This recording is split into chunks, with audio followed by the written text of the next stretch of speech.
A very warm welcome to you wherever you are in the world from all of us here at Explorer TV. Today we are not just exploring a place on a map. We are exploring an idea, a very powerful and complicated idea that lives in the hearts of over 1 billion people. We are here to talk about Africa. We are here to talk about freedom. We often hear the grand story of Africa's independence, a tale of celebrated victories in the 1950s and 60s. We see the black and white photographs of new flags being raised, of jubilant crowds, of charismatic leaders promising a new dawn. It was a time of immense hope, a promise that Africa would finally be for Africans, by Africans. This was the dream. But dreams have a way of meeting the harsh light of day. Today, on this day, the 12th of August 2025, we must ask a difficult question. A question that whispers in the corridors of power and is shouted in the bustling markets from Accra to Addis Ababa. Is Africa truly independent? Is the freedom that was fought for, the freedom that so many died for, the same freedom that exists today? We think we know what independence means. It means a country governs itself. But is that all it is?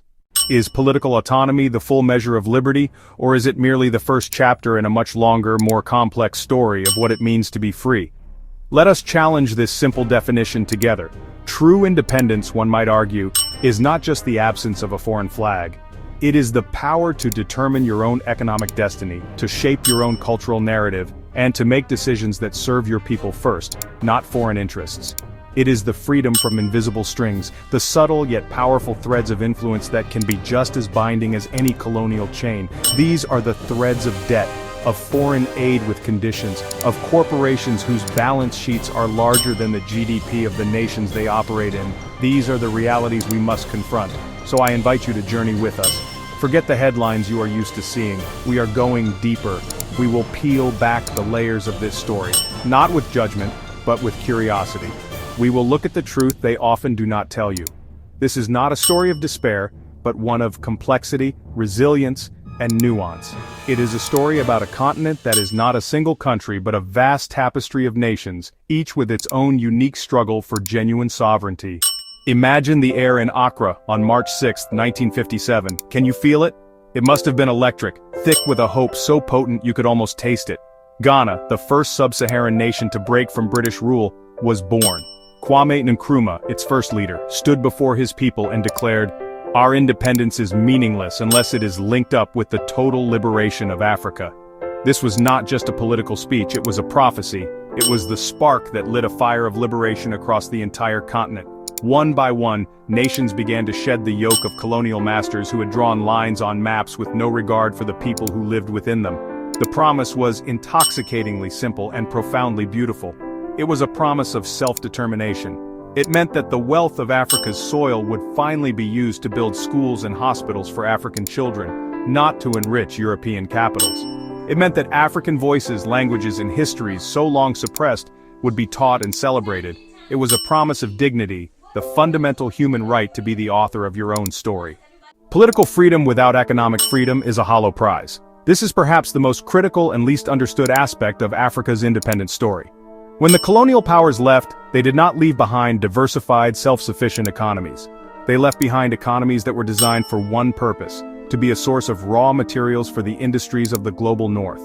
Colonies were structured to produce cocoa or cotton or copper, but not to produce chocolate or textiles or electronics. Think about it this way. A country like Côte d'Ivoire is one of the world's largest producers of cocoa beans. Yet it captures only a tiny fraction of the multi-billion-dollar global chocolate industry. The real profits are made in Switzerland, Belgium, and the United States, where the beans are processed, branded, and sold. The African farmer who toils under the sun receives a pittance, while the Western corporation reaps a fortune. This is not an accident, it is the design of the system. Then there is the powerful tool of debt.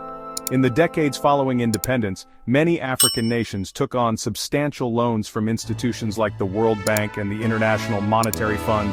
These loans often came with strict conditions. To receive the money, governments were forced to cut spending on public services, privatize state-owned enterprises, and open their markets to foreign competition. This creates a situation where a nation's finance minister may have less say over their national budget than an unelected official in Washington, D.C. The old colonial masters have not disappeared, but they now have company. The 21st century has witnessed what many call a new scramble for Africa. Leading this new charge is China. With its Belt and Road Initiative, China has poured billions of dollars into Africa, building breathtaking infrastructure projects, new railways, gleaming airports, modern highways, and entire cities. To many African leaders, this offers a welcome alternative to the conditional aid of the West. China, they say, comes as a partner, not a patron. However, this partnership comes with its own set of complexities. Many of these grand projects are financed through massive loans, and there is a growing concern about debt-trap diplomacy.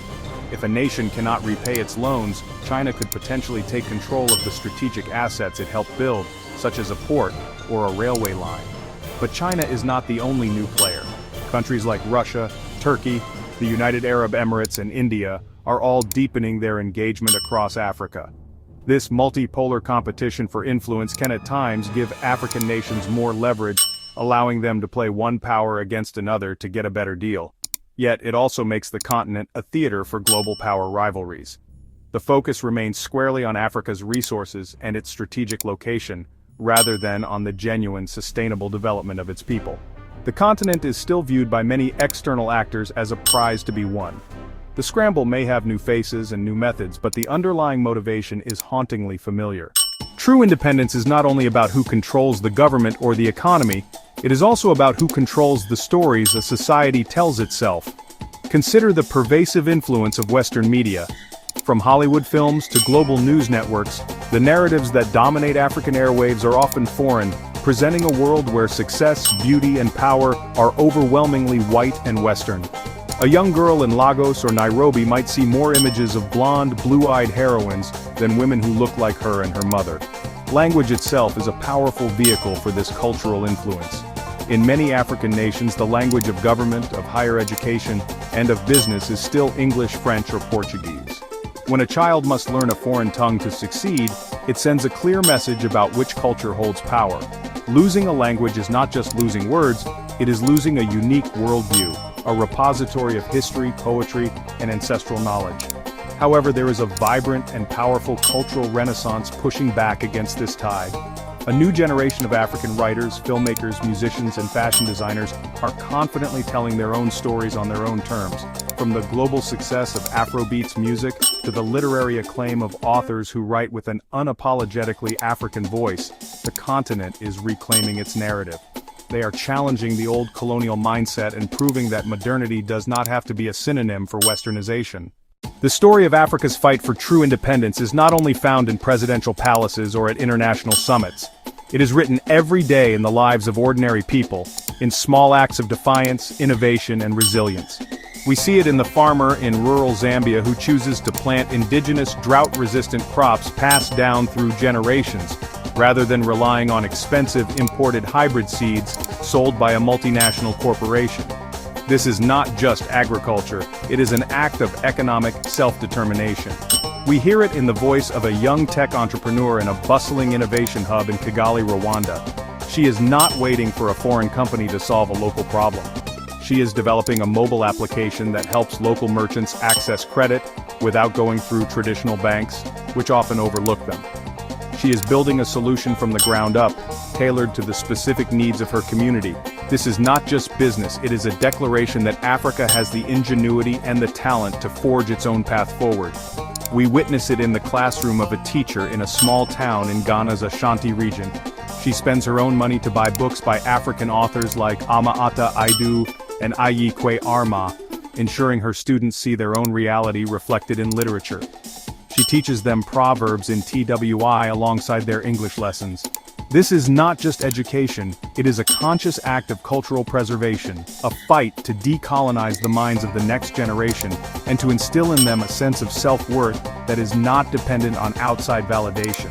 These individual stories, when multiplied by millions across the continent, represent a powerful, grassroots movement. To speak of Africa's independence is to speak of a profound paradox. It is to hold two contradictory truths in your hands at the same time. On one hand, there is undeniable progress. Cities like Lagos, Nairobi, and Johannesburg are vibrant hubs of commerce and innovation. Yet on the other hand, the deep-seated structural problems remain. This creates a landscape of dizzying contrasts. You can stand in a gleaming shopping mall that feels like it could be anywhere in the world, and then drive just a few kilometers to a community that lacks reliable electricity and clean drinking water. This is the complex reality of modern Africa. Understanding this paradox is crucial. So, we return to our initial question. Is Africa truly independent? Perhaps the answer is not a simple yes or no. Perhaps independence is not a single event that happened in the 1960s, but an ongoing process, a continuous struggle. It is a journey, not a destination. The first chapter, The Fight for Political Self-Rule, is written. But many chapters remain, and the story of Africa's complete liberation is still being composed, word by word, day by day, by its people. The invisible threads of neo-colonialism are woven deeply into the fabric of the continent. Recognizing these threads is the first step toward untangling them. The future of Africa will be determined by the answers to a new set of questions. How can African nations add value to their own raw materials? How can they foster trade and collaboration with each other? How can they build institutions that resist foreign interference? And how can they continue to reclaim and celebrate their rich cultural heritage, ensuring that the minds of the next generation are truly free? These are the defining questions of our time. Ultimately, the story of Africa's independence will not be finished by outsiders. It will be written by the entrepreneurs, the farmers, the artists, and the activists. As we conclude our exploration today, we leave you not with answers, but with these questions. We invite you to continue thinking about them, to seek out African voices, and to see the continent not for what others want it to be, but for what it is, and for what its people are striving for it to become. Thank you for joining us on Explorer TV. The journey continues.